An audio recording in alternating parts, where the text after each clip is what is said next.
Memasuki minggu ketiga di bulan Juni tahun 2023, kita dipayungi dengan tema di minggu ini, dipanggil sebagai umat, diutus sebagai pekerja.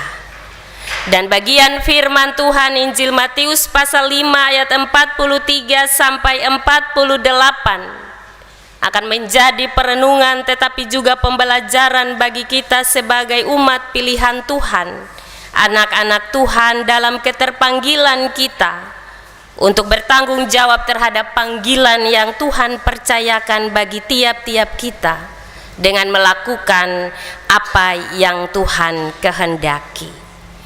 Bapak Ibu jemaat yang dikasihi dalam Tuhan Yesus Kristus, bagian firman ini Matius pasal 5 ayat 17 sampai ayatnya yang ke-48 berbicara tentang hukum Taurat dan ajaran Kristus. Dalam ayat 17 Matius pasal 5, Yesus berkata bahwa Dia datang bukan untuk meniadakan hukum Taurat, tetapi untuk menggenapinya.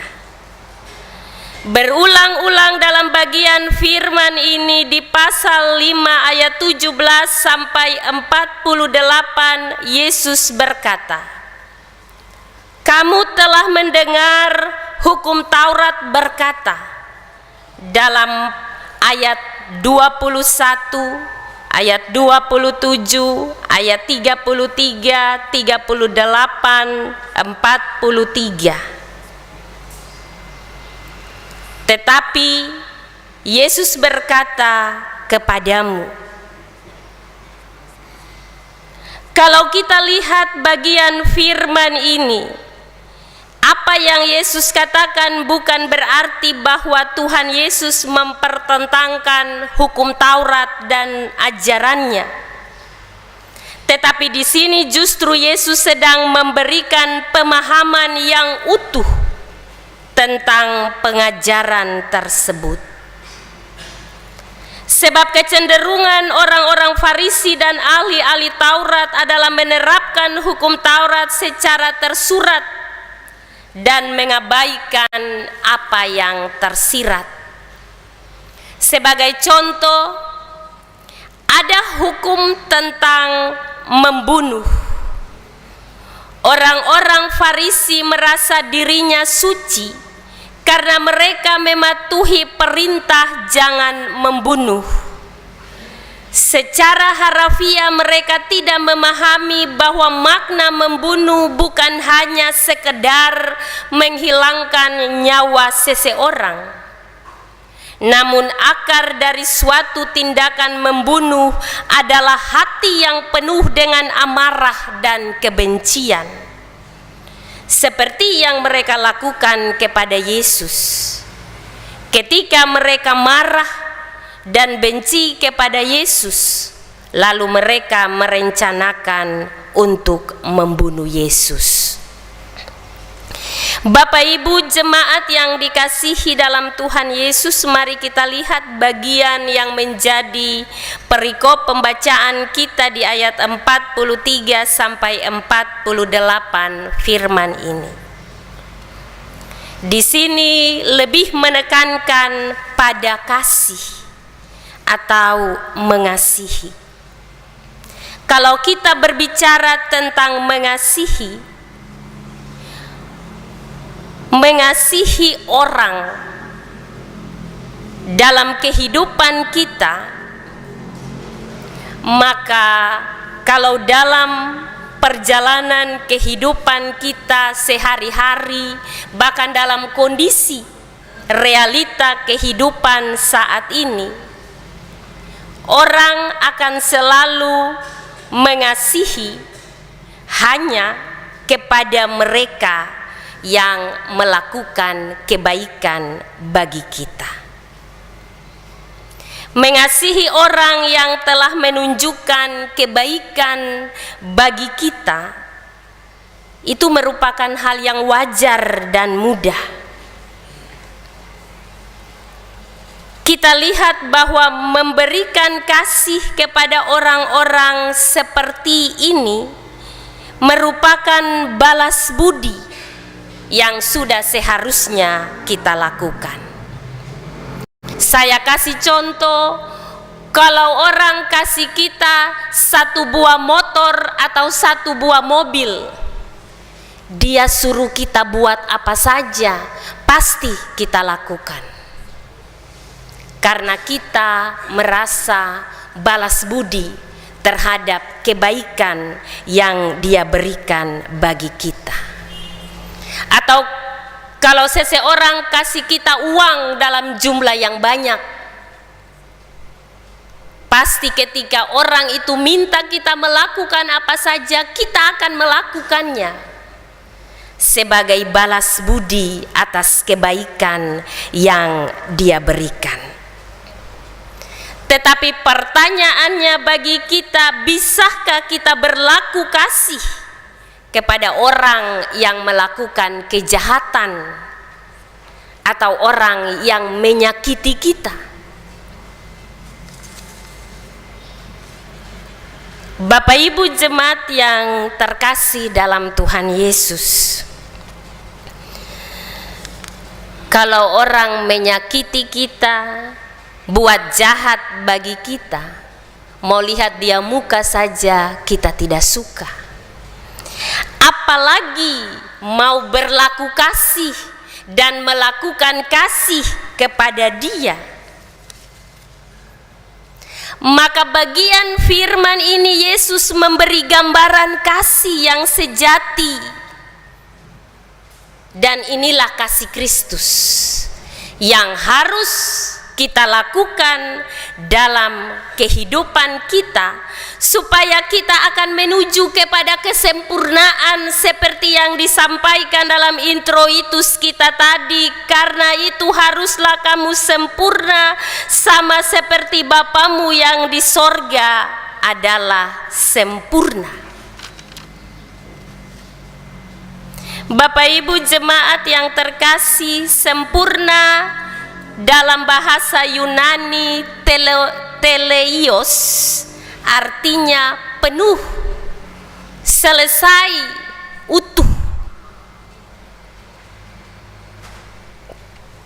Itu berarti bahwa dalam bagian firman ini Yesus menginginkan kita sebagai pengikut-pengikutnya untuk sempurna seperti Dia. Sempurna dalam hal melakukan kasih seperti yang Dia lakukan, kasih yang utuh, kasih yang penuh, tidak setengah-setengah. Dia berikan kasih bagi kita, dan kasih yang dilakukan itu selesai, tidak tuntut balas jasa, balas budi, dan lain sebagainya. Dalam bagian firman ini, Yesus berkata, kamu telah mendengar firman, ini kata Taurat, kasihilah sesamamu manusia, dan bencilah musuhmu. Tetapi aku berkata kepadamu, tetapi Yesus mengajarkan kita, kasihilah musuhmu dan berdoalah bagi mereka yang menganiaya kamu. Artinya Bapak Ibu bahwa bukan hanya sekedar mengasihi dalam arti menolong atau membantu seseorang atau orang lain, lalu membenci musuh kita, tetapi Yesus mengajarkan kita bahwa mengasihi musuh kita, mengasihi orang yang membenci kita, dan berdoa bagi orang yang melukai kita, menganiaya kita, berbuat jahat kepada kita. Dengan berlaku demikian, maka kita sungguh-sungguh berlaku sebagai anak-anak Bapa di sorga. Yesus mengajarkan kita melakukan sesuatu yang terkadang berlawanan dengan keinginan kita. Yesus mau kita mengikuti pola Yesus, ajaran Yesus yang terkadang bertentangan dengan kedagingan kita, kehendak dan kemauan kita. Tidak mungkin Tuhan, Dia sudah cerita saya kiri kanan, Dia sudah buat saya sesakit sekali. Masakan saya harus berbuat baik, berdoa bahkan bagi Dia? Ini hati sementara sakit ini. Tapi Yesus mengajarkan kita untuk mengasihi Dia dengan sepenuh hati, dengan penuh kasih yang utuh yang harus kita berikan. Dan kalau kita mampu melakukan hal itu, maka kita disebut anak-anak Bapa. Mengapa Yesus mengajarkan kita melakukan demikian? Karena Dia terlebih dahulu mengasihi kehidupan kita. Ayat selanjutnya mengatakan bahwa karena dengan demikianlah kamu menjadi anak-anak Bapa di sorga, yang menerbitkan matahari bagi orang-orang yang jahat dan orang yang baik, dan menurunkan hujan bagi orang yang benar dan orang yang tidak benar. Disitulah keadilan dan kasih Kristus. Yesus tidak memandang siapa kita, karena di hadapannya kita semua sama, baik orang berdosa maupun orang yang tidak berdosa, baik orang benar maupun orang yang tidak benar. Karena Dia memberikan matahari bersinar bagi semua orang, Dia menurunkan hujan bagi semua orang, Dia memberikan nyawanya bagi semua orang, tanpa membedakan. Inilah kasih yang sejati. Kalau kita lihat apa yang dilakukan oleh Yesus, sesungguhnya kita tidak akan bisa melakukan hal yang sama. Ketika Dia difitnah, dibenci, dilukai, bahkan sampai dibunuh, sesungguhnya dengan kuasanya Dia bisa langsung membunuh orang-orang saat itu yang ingin membunuh Dia, yang sudah merancang pembunuhan bagi Dia. Tetapi mengapa Dia tidak melakukannya? Karena ada maksud dan tujuan. Begitupun dalam kehidupan kita. Dia menghadirkan orang-orang yang mungkin berbeda pemahaman dalam kehidupan kita. Dia menghadirkan orang-orang yang menyakiti hati kita, berbuat jahat kepada kita.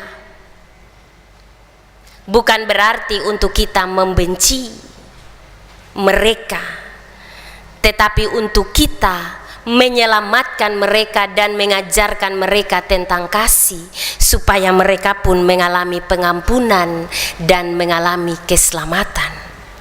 Dan itu panggilan kita. Tidak mudah untuk dilakukan, karena butuh penyangkalan diri seperti Kristus, yang memiliki kasih yang tidak terbatas oleh ruang dan waktu, yang tidak membeda-bedakan manusia dalam hidup ini. Maka kita pun harus melakukan hal yang sama seperti yang Dia lakukan. Sebab kalau kita bilang kita melakukan kebaikan kepada orang lain, apa jasa kita? Orang jahat pun melakukan hal yang sama. Kalau kita mengasihi orang yang lain dalam kehidupan kita dan berlaku baik padanya, apa keuntungan kita? Sebab orang-orang jahat pun melakukan hal yang sama.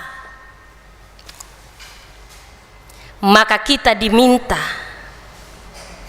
lewat bagian firman dalam ajaran Kristus ini untuk bersikap dan menunjukkan karakter serta kualitas kehidupan kekristenan kita sebagai orang-orang yang hidup berlandaskan kasih Kristus. Sebab hanya kasih yang akan memampukan kita untuk melakukan sebuah pengampunan dalam hidup, dan pengampunan itu akan menghasilkan pendamaian. Mengapa? Karena Kristus mengajarkannya bagi kita. Hanya dengan kasih maka terjadi sebuah pengorbanan dalam kehidupannya yang mengakibatkan pendamaian antara manusia dengan Allah dan manusia dengan manusia. Hanya karena kasih dia datang ke dunia mengorbankan tubuh dan darahnya.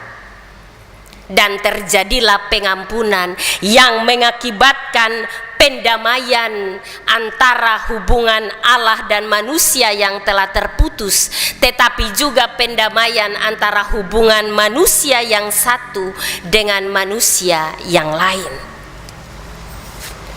Maka kasih selalu menjadi dasar dan landasan kehidupan orang percaya atau orang Kristen. Bapak Ibu jemaat yang dikasihi dalam Yesus Kristus, dengan demikian lewat ajaran Kristus ini, jika kita memiliki kasih, maka kita bisa menikmati kesempurnaan dari segala sesuatu yang kita kasihi. Sebab itu dalam hidup ini mari kita melandasi seluruh kehidupan kita dengan kasih. Tutur kata kita harus mencirikan orang Kristen yang punya kasih. Maka kata-kata kita itu harus bisa terukur, tidak asal bicara, tidak asal berkata-kata. Di mulut kita tidak ada penipu, tidak ada kebohongan, tidak ada caci maki, tidak ada kata-kata kotor, tidak ada kata-kata yang menjatuhkan orang lain, tidak ada kata-kata yang menyakiti. Sapaan kita harus dilandasi dengan kasih, dan seterusnya perbuatan kita harus dilandasi dengan kasih. Maka ketika tutur kata kita, perbuatan kita sejalan dengan pikiran dan perasaan hati, maka akan menciptakan sebuah kejujuran, kebaikan dalam tindakan yang kita lakukan. Tetapi jika pikiran kita lain, perbuatan kita lain, tutur kata kita lain, maka lama-lama kita akan kelainan. Tetapi kalau pikiran kita, kata-kata kita, perbuatan kita itu sama, tidak berbeda, kita akan menjadi orang-orang Kristen yang berkualitas, yang punya integritas dalam hidup. Sebab kita adalah orang-orang yang berjalan dengan ciri khas Kristus di tengah kehidupan kita. Bapak Ibu jemaat yang dikasihi dalam Kristus Yesus, sesuai dengan ajaran Kristus yang Ia sampaikan bagi kita di minggu yang ketiga dalam menjalani pergumulan ini, maka mari kita menjadi orang-orang yang bersikap baik kepada siapa saja, bahkan kepada mereka yang mungkin sementara memusuhi kita. Apakah sementara ini kita punya musuh? Kita sementara bertengkar dengan orang lain sehingga kita sangat benci dia, kita tidak suka dia. Jangan benci orangnya, tetapi benci kelakuannya, sifatnya yang tidak baik. Dan karena itu kita harus bisa untuk menegur yang tidak baik itu. Paulus berkata bahwa untuk menegur kesalahanmu, aku tidak harus menjadi musuhmu. Dan itu panggilan kita. Kalau ada seorang bapak atau ibu yang tipu kita atau berbohong kepada kita, "Hei bapak, ibu, saya tidak suka perbuatanmu. Jangan lagi menipu." Itu teguran yang harus kita berikan. Kita tidak diperkenankan untuk membenci orang atau pribadinya, tetapi kelakuannya, sifatnya yang harus kita tegur untuk kita arahkan dia menjadi yang baik. Dan selanjutnya kita berdoa bagi dia supaya dia jadi baik dalam hidup. Itu panggilan kita sebagai orang-orang percaya, supaya kita dapat membawa saudara kita untuk mengalami pembaharuan dalam hidup, mengalami pengampunan dan keselamatan. Tanggung jawab kita sebagai orang percaya untuk mengajarkan yang baik, meneladankan yang baik dengan kasih yang Tuhan anugerahkan dalam kehidupan kita. Terkadang ketika kita sudah benci orang, tubuh kita bisa berdamai, tapi pikiran dan perasaan belum tentu. Sabar dulu. Ibu pendeta boleh bicara, tapi ibu pendeta tidak rasa seperti yang saya rasakan. Bapak Ibu, kalau kita simpan sakit hati, itu tandanya kita simpan penyakit dan piara penyakit dalam diri.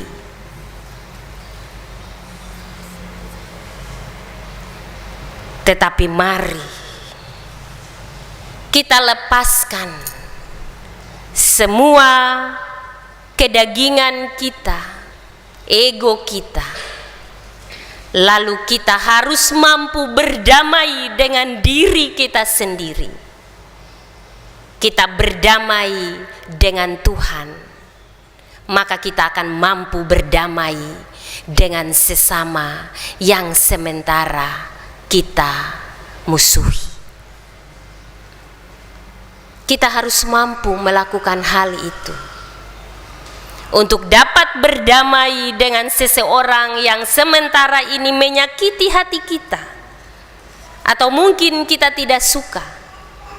Yang pertama yang harus kita lakukan adalah berdamai dengan diri kita sendiri.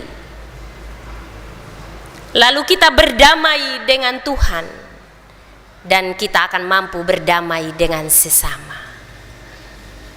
Tuhan melihat sampai kedalaman hati. Kita boleh bisa menipu siapa saja, tapi kita akan tidak bisa menipu Tuhan.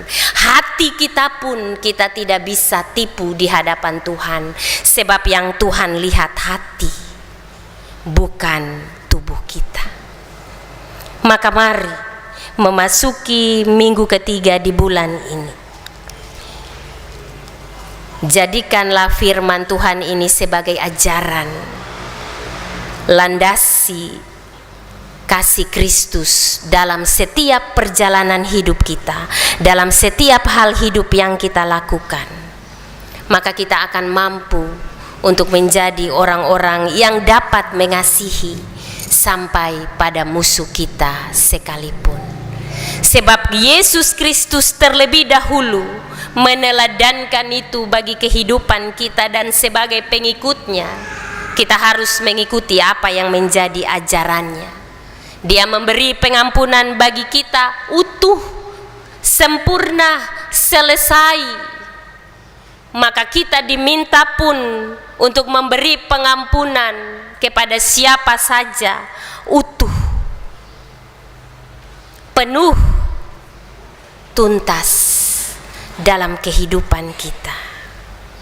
Ketika kita mampu melakukan itu, maka kita akan diberkati Tuhan sebagai anak-anaknya dalam kehidupan ini. Mari kita pulang dan kita melakukan bagian firman ini. Minta Roh Kudus untuk memampukan kita melakukan kasih dimanapun kita berada. Tuhan Yesus memberkati kita dengan firman-Nya.